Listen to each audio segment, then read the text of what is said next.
Guys, আজকে আমি এমন একটা বিষয় নিয়ে কথা বলবো, সেই বিষয়টা হচ্ছে যে ইসলাম। হ্যাঁ, ইসলাম নিয়ে কথা বলবো আজকে। মুসলিম ধর্মদের বিষয় নিয়ে কথা বলবো, কারণ আপনি একজন মুসলিম, আমিও একজন মুসলিম। আর তাই আশা করছি যে ফুল ভিডিওর সাথেই থাকবেন। ফুল ভিডিওটা আপনার জন্য অনেক বেশি, এবং আপনার ফ্যামিলির জন্য, এমনকি আপনার ইসলাম মানতে অনেক সহজ হবে এই ভিডিওটা দেখার পর। আর তাই আশা করছি আপনার জন্য অনেক বেশি গুরুত্বপূর্ণ হতে পারে। আসসালামু আলাইকুম এভরিওয়ান, কথা বলছি ধ্রুব জাকির। হ্যাঁ, আপনি এখন ধ্রুব জাকিরের ভিডিও দেখছেন। তো প্রিয় দর্শক শ্রোতা, কেমন আছেন সবাই? আশা করছি অনেক বেশি ভালো এবং সুস্থ আছেন। আজকে আমি নাস্তিকদের বিষয় নিয়ে কথা বলতে চাচ্ছি, ঠিক আছে? আচ্ছা, একটা প্রশ্ন আমার, যে পৃথিবীতে এত ধর্ম আছে, পৃথিবীতে এত মানুষ রয়েছে, আপনি তাদেরকে আঘাত করে কথা বলতে পারেন না। আপনি ইসলাম ধর্ম নিয়ে সবসময় পড়ে থাকেন, কেন রে ভাই? এমন কোন ধর্ম নাই যেখানে হচ্ছে মানে স্বীকার করে যে তাদের সৃষ্টিকর্তা নেই, বা সৃষ্টিকর্তাকে অস্বীকার করা হচ্ছে, এমন কোন ধর্ম কিন্তু পাওয়া যায় না, ঠিক আছে? কিন্তু নাস্তিকদের একটা বিষয় দেখেন, তারা কোনো ধর্মকে বিশ্বাস করে না, এটা আমি মানছি। কিন্তু আরেকটা বিষয় হচ্ছে, তারা ইসলাম ধর্মকে নিয়ে সবসময় পড়ে থাকে, ইসলাম ধর্মে আঘাত করতে তাদের ভালো লাগে। আচ্ছা, আপনি একটা মুসলিম পরিবারের সন্তান, আমিও একজন মুসলিম পরিবারের সন্তান। আমরা একটা মুসলিম পরিবারে জন্মগ্রহণ করেছি, এক্স্যাক্টলি রাইট।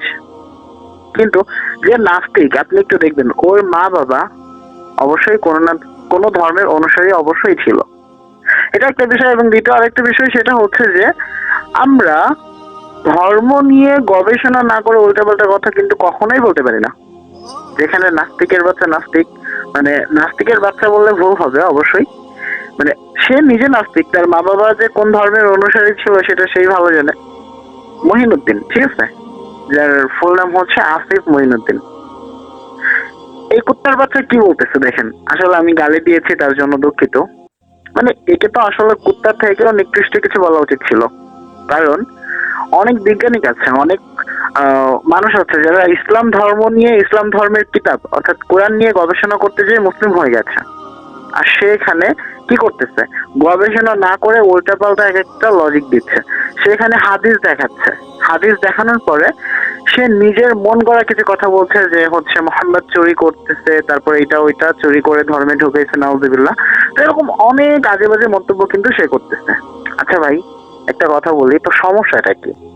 মূলত তুই কি চাস? তুই মানে হচ্ছে কিছু কিছু ভিডিওতে বলেছিস যে হচ্ছে তুই নাকি কিছু আলেমদেরকে বলেছিস, ইনভাইট করেছিস, তারা নাকি তোর সাথে আসতে চায় না, তারা নাকি তোর সাথে এই কথাগুলো নিয়ে ডিসকাস করতে চায় না, তারা তোর সাথে এই বিষয়গুলো নিয়ে কথা বলতে চায় না। আচ্ছা, এই টপিক নিয়ে যে তুই কথা বলবি, সে আলেমদেরকে যে তুই ইনভাইট করেছিস, তার প্রমাণটা কি?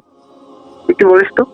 তুই যে বললি তুই হচ্ছে কিছু নাম বলেছিস, যে বাংলাদেশের হচ্ছে কিছু জনপ্রিয় বক্তাদের নাম বলেছিস, ঠিক আছে, যারা হচ্ছে মানুষের মন জয় করে নিচ্ছে, একের পর এক মানুষকে মুসলিম বানাচ্ছে, ঠিক আছে।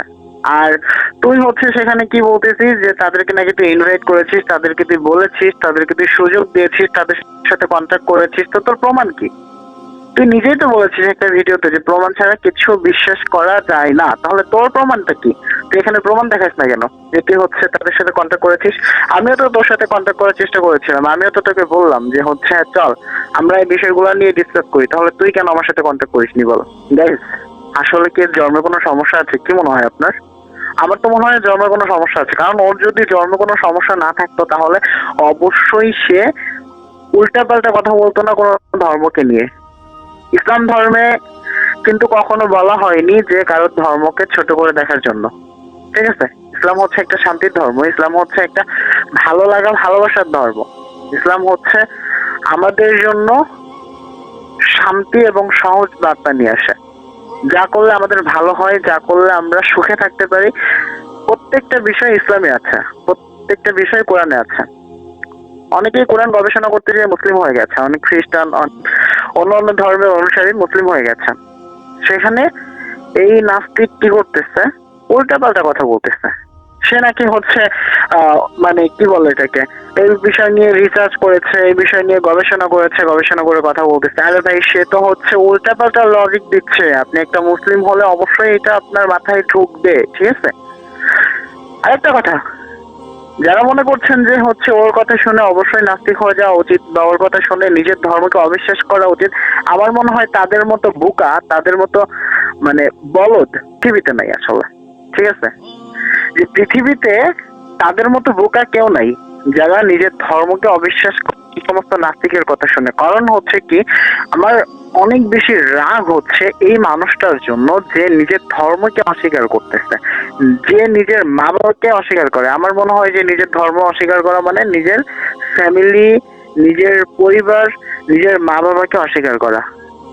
আসলে গাইস, আপনি একটা কথা ভাবেন যে নিজের মা বাবাকে অস্বীকার করতে পারে, তার মতো মানে এই যে কি বলে এটাকে অবৈধ সন্তান, এটা কি অবৈধ বলা ঠিক হবে?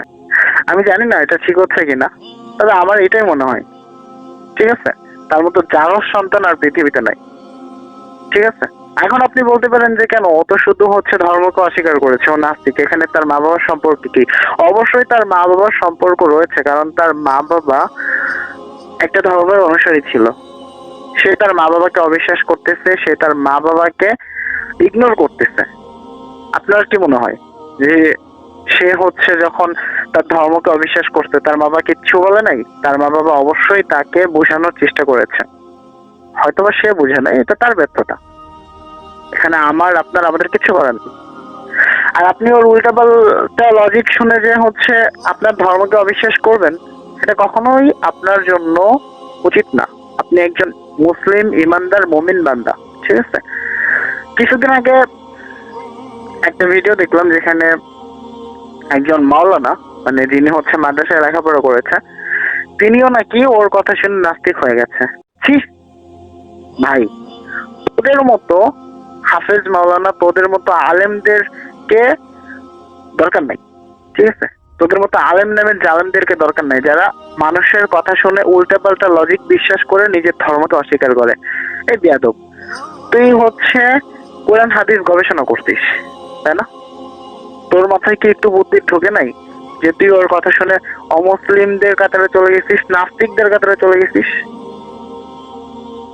ফালতু বেয়াদব বুকা, আর কি বলে গালি দিব তোদেরকে? যাই হোক গাইস, আর কথা বলতে চাচ্ছি না। সবাই ভালো থাকবেন এবং এদের মতো নাস্তিকের বাচ্চা নাস্তিকদের কাছ থেকে দূরে থাকবেন, ঠিক আছে? ইসলাম ধর্মকে নিয়ে আপনার মনের ভিতরে যদি কোনো প্রশ্ন থাকে, আপনি যদি কনফিউজ হয়ে যান, তাহলে অবশ্যই আপনার এলাকায় যে আলেম ওলামা আছে, অথবা আপনি চাইলে কোরআন হাদিস গবেষণা করে তারপর একটা হচ্ছে বিষয় ডিসাইড করবেন যে আপনার কি করা উচিত বা আপনি কি করবেন। কখনো আপনি ডিপ্রেশনে পড়ে যাবেন না এদের কথা শুনে। এরা হচ্ছে ইসলামটাকে নষ্ট করতে চায়, আপনাদের চোখে ইসলামকে ছোট করতে চায়, ঠিক আছে? ইসলাম হচ্ছে চারা বীজের মতো। কারণ হচ্ছে যখন আপনি একটা গাছের বীজ মাটিতে রোপণ করবেন, তখন কিন্তু এটা আস্তে আস্তে আস্তে আস্তে বড় হবে। আর ঠিক তেমনই পৃথিবীতে কিছু নাস্তিক আছে যারা ইসলামকে মাটিতে গেড়ে ফেলতে চায়, ঠিক আছে? তারা কখনো জানে না, হয়তো তারা এটা বুঝে না যে ইসলাম একটা সময় সারা পৃথিবীতে জয়লাভ করবে, ইসলামের ধ্বনি সারা পৃথিবীতে থাকবে। কথা দিচ্ছি, চ্যালেঞ্জ করলাম এই সমস্ত নাস্তিকদের কাছে, তোদের সাথে আমি চ্যালেঞ্জ করলাম, ঠিক আছে? তোরা যদি পারিস ইসলামের একটা ভুল দেখাস, আমাদের কিতাব হচ্ছে কোরআন, কোরআনের একটা ভুল দেখাস, ঠিক আছে? আরে তোরা তো কি, তোদের মতো কত বড় বড় জ্ঞানী, তোদের মতো মানে বাস্টারদের বাচ্চার থেকে কত মানুষ খারাপ ছিল, তোদের থেকে কত খারাপ খারাপ ব্যক্তি যারা হচ্ছে মুসলিম হয়ে যাচ্ছে। আর যারা ইসলামকে অবিশ্বাস করে নাস্তিক হয়ে যাচ্ছেন, ভাই আপনাকে দরকার নাই। আপনি যাওয়ার পর আরো 5 জন ইসলাম ধর্ম গ্রহণ করবে। আপনার ইমান দুর্বল হতে পারে, আপনার বিশ্বাস দুর্বল হতে পারে, কিন্তু এর মানে এই না যে আপনি নাস্তিক হয়ে যাবেন। আপনি গবেষণা করেন, আপনি আরো বেশি রিসার্চ করেন, আপনি আরো বেশি ইসলামিক স্কলারদের সাথে এই বিষয়গুলো নিয়ে ডিসকাস করেন। আপনার নাস্তিক হয়ে যেতে হবে কেন? বিষয়গুলো মাথায় রাখবেন। আর এই নাস্তিককে নিয়ে অবশ্যই পরবর্তী ভিডিওর জন্য অপেক্ষা করবেন। একে নিয়ে পরবর্তীতে আরো কিছু কথা বলবো আমরা। সেই পর্যন্ত বিদায় চেয়ে নিচ্ছি। আমি ছিলাম ধ্রুব জাকির, আর আমার সাথে কেউ ছিল না, আমি একাই ছিলাম। আর অবশ্যই আমার সাথে আপনারা আছেন, আপনারা লাইক করবেন। আপনাদের যদি কোনো প্রশ্ন থাকে অবশ্যই কমেন্ট করে আপনাদের মতামত অথবা প্রশ্ন জানিয়ে দিবেন। আমরা পরবর্তীতে সেই প্রশ্নগুলোর অ্যান্সার করার চেষ্টা করব। আর নাস্তিকদের থেকে দূরে থাকবেন এবং এই ভিডিওগুলো, ইসলামিক যত ভিডিও আছে, আপনার প্রত্যেকটা প্রিয় মানুষের কাছে, আপনার ফ্রেন্ড সার্কেলের কাছে পৌঁছে দিবেন। কারণ আপনি যদি একটা ভিডিও শেয়ার করেন, এমনও হতে পারে তার জীবনটা পরিবর্তন হয়ে যেতে পারে, তার ভুলটা ভাঙতে পারে। আর তার জন্য অবশ্যই আপনার সহযোগিতা করা প্রয়োজন। ভালো থাকবেন, সুস্থ থাকবেন, এই প্রত্যাশায় নিচ্ছি বিদায়। কথা হয়ে যাবে অন্য কোনো সময়। সেই পর্যন্ত আল্লাহ হাফেজ।